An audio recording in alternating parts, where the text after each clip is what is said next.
Ada nasi lemak favourite. Bang? Ya. Nasi lemak kangkung Nasi lemak kangkung. Betul bang. Saya kalau nasi lemak tak ada kangkung ni saya tak makan bang. Betul. Kalau Melaka kena kangkung. Kalau tak ada kangkung bukan Melaka namanya. Betul. Saya nasi lemak kangkung, kalau ada kangkung saya makan, kalau tak ada kangkung saya tak kawan. Kalau tak ada kangkung jangan kawan. Okey bang, nasi lemak kangkung telur mata tambah paru. Ada paru? Paru ada baik. Okey, boleh. Telur mata cuti ni hari. Telur mata cuti. Telur mata tak ada. Okey, boleh tak apa. Okay. Sambal nasi biasa, sambal telur paru. Baik.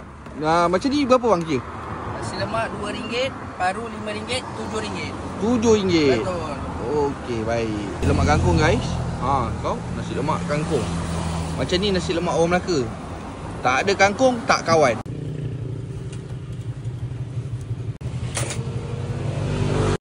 Bukan buat kerja.